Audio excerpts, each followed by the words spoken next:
Meus queridos, eu quero começar hoje com uma reflexão importante. Quando um profissional de saúde quer otimizar a microbiota do paciente, qual o primeiro recurso que vem à sua mente?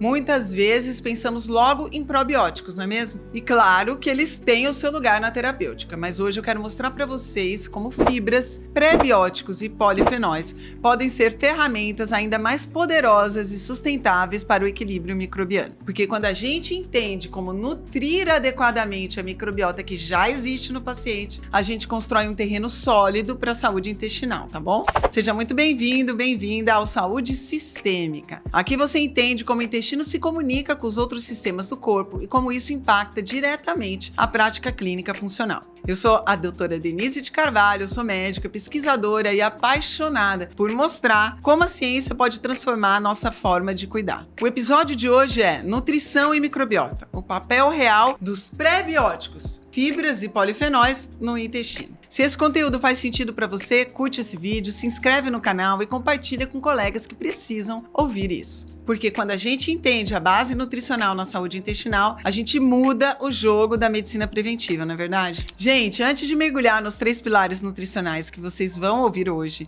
eu preciso que vocês entendam uma coisa fundamental. A microbiota intestinal é um ecossistema vivo que responde ao que a gente oferece para ele todos os dias. Cada garfada que o paciente leva à boca é uma instrução biológica para o intestino dele. E essas instruções podem ser de equilíbrio ou desequilíbrio. Pega o caderninho aí, porque isso vai mudar a sua forma de prescrever. Quando a gente fala de fibras, na verdade de probióticos, né, fibras e polifenóis, a gente não está falando só de nutrição. A gente está falando de modulação microbiana, de produção de metabólitos ativos, de regulação da resposta imunológica e do fortalecimento da barreira intestinal. É como regar um jardim, meus queridos. Se você rega com água limpa e com nutrientes adequados, as plantas boas crescem e as ervas daninhas não prosperam. Mas se você rega com líquidos inadequados ou simplesmente abandona o jardim, o que cresce é o que não deveria crescer. Segundo um estudo publicado na Frontiers in Nutrition em 2021, a alimentação pode servir como uma potente força seletiva para remodelar a microbiota intestinal em questão de dias. Dias, gente. Não meses, não anos. Dias. E é exatamente isso que vocês vão aprender hoje. Como usar os pré-bióticos, as fibras e os polifenóis como ferramentas clínicas precisas para equilibrar a microbiota dos seus pacientes. Agora vamos começar pelo primeiro pilar, que são as fibras fermentáveis. Eu aqui preciso que vocês entendam a diferença entre fibra para formar um bolo fecal e fibra para alimentar a microbiota. Então pega o caderninho. As fibras que interessam para a saúde microbiana são as fibras solúveis, de cadeia longa e resistentes às nossas enzimas digestivas, mas acessíveis às enzimas bacterianas ou microbianas. E por quê? Porque nós humanos temos apenas 17 enzimas para quebrar carboidratos complexos. Já aquele coletivo microbiano que a gente tem lá nos intestinos tem em torno de 60 mil enzimas para fazer esse trabalho. É uma diferença absurda de capacidade digestiva de fibras. Quando essas fibras chegam ao cólon íntegras, elas viram alimentos preferencialmente para as bactérias benéficas, como os bifidobactérios, lactobacilos e o Faecalibacterium prausnites. E o que essas bactérias produzem quando fermentam essas fibras? Ácidos graxos de cadeia curta, que em inglês a gente chama SCFAs. O butirato, que é o principal deles, é um combustível direto para o epitélio intestinal. Ele fortalece a barreira intestinal, reduz a inflamação local, regula o sistema imune e ainda tem uma ação protetora contra o câncer coloretal. Mas olha só o que é interessante. O acetato, que é outro ácido graxo de cadeia curta, vai para a corrente sanguínea e chega até o cérebro, onde tem uma atividade neuroprotetora. E o propionato, que é outro ácido graxo de cadeia curta, regula o metabolismo hepático e pode melhorar a sensibilidade à insulina, por exemplo. Então, quando vocês prescrevem fibras fermentáveis em alimentos, por exemplo, como aveia, banana verde, né, maçã com a casca, o psyllium, vocês não estão só melhorando o funcionamento intestinal. Vocês estão produzindo metabólitos ativos que agem sistemicamente. Como eu sempre falo, alimentar a microbiota certa é produzir os remédios que o nosso próprio corpo precisa.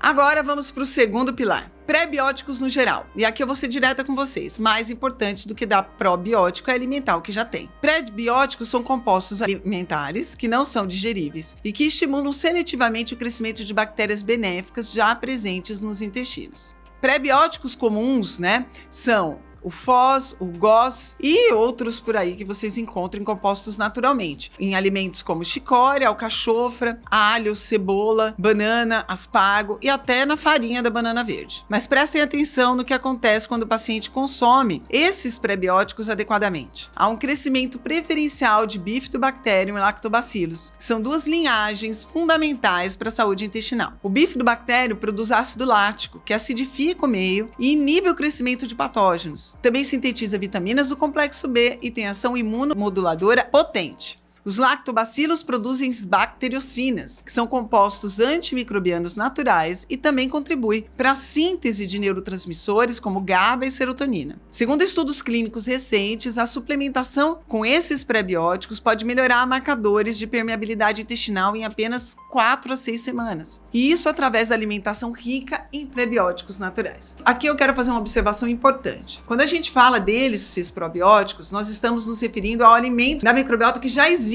no intestino do paciente. É diferente do probiótico, que aí nesse caso são micro-organismos vivos que nós adicionamos. Os prebióticos fortalecem e nutrem seletivamente as bactérias benéficas que já estão lá. É como dar um adubo para a planta que já está enraizada, ao invés de tentar plantar mudas novas num solo que pode não estar preparado para isso. E agora chegamos no terceiro pilar, que para mim é um dos mais fascinantes, que são os polifenóis. Eles também são prebióticos, mas eles são compostos que têm uma característica única. Eles exercem o que nós chamamos de dupla função microbiana. Primeira coisa que vocês precisam entender, a maior parte dos polifenóis que nós consumimos, até 90%, não é absorvido no intestino delgado. Eles chegam íntegros no cólon, onde eles encontram a microbiota. E é aí que acontece uma troca interessante, a mágica. As bactérias metabolizam os polifenóis e os transformam em compostos bioativos menores, que aí sim eles vão ser absorvidos e têm ação sistêmica. Ao mesmo tempo, os polifenóis exercem uma ação prebiótica seletiva. O que é isso? Pega o caderninho. Polifenóis estimulam o crescimento de bactérias benéficas, como a Akkermansia mucinifila, que é fundamental para a integridade da mucosa, e inibem o crescimento de patógenos como o Clostridium difficile e algumas cepas de E. coli. Um estudo publicado nos Advances in Nutrition em 2021 mostrou que compostos como resveratrol, quercetina e catequinas, presentes em uvas, maçãs, chá verde e cacau, atuam como moduladores da composição microbiana. Mas olha que interessante, diferentes polifenóis favorecem diferentes linhagens bacterianas. Então, as antocianinas das frutas vermelhas estimulam o Bifidobacterium.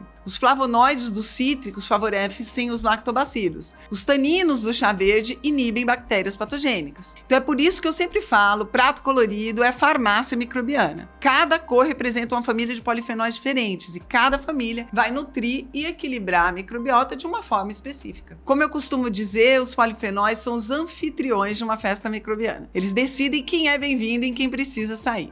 Agora, meus queridos, vem a parte mais importante. Como esses 3 pilares trabalham juntos na prática clínica? Os prebióticos gerais, as fibras solúveis e os polifenóis. Eles não atuam isoladamente, eles formam uma rede sinérgica de equilíbrio microbiano. Eu vou dar um exemplo prático aqui.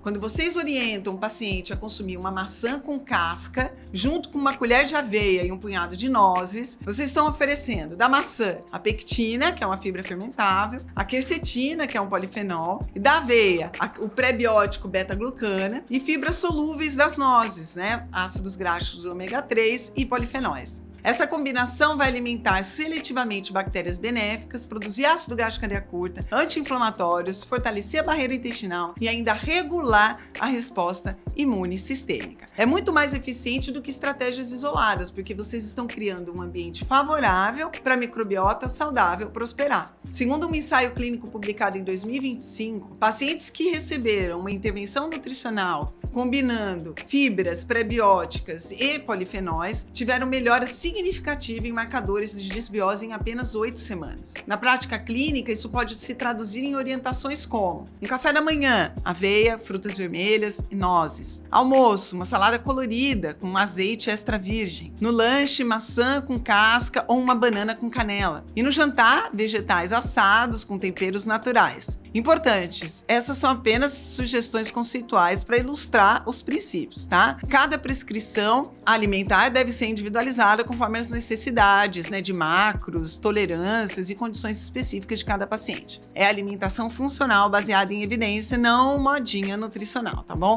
Agora eu quero provocar uma reflexão em vocês. Por que ainda existe tanta resistência em usar a alimentação como ferramenta terapêutica? Primeiro, porque a gente foi treinado a pensar em dose, posologia, princípio ativo isolado. Mas a alimentação funciona em sinergia, por complexidade nutricional, por diversidade de compostos. E segundo, por que existe uma cultura de que o remédio tem que vir da farmácia? Pois é, né? A verdade é que a microbiota não entende da marca registrada, ela entende do substrato adequado. Quando vocês prescrevem 30 gramas de fibras diárias distribuídas em alimentos variados, vocês estão sendo tão precisos quanto prescreverem um probiótico específico. Na verdade, vocês estão sendo os mais precisos, porque estão oferecendo uma diversidade microbiana ao invés de uma monotonia. E tem um ponto importante: sustentabilidade. O paciente que aprende a equilibrar a microbiota com a alimentação desenvolve autonomia. Ele não fica dependente do suplemento caro ou da prescrição médica para manter a saúde intestinal. E como eu sempre digo, ensinar o paciente a pescar é melhor do que dar o peixe pronto. A alimentação rica em pré-bióticos não é só tratamento, é prevenção, é educação,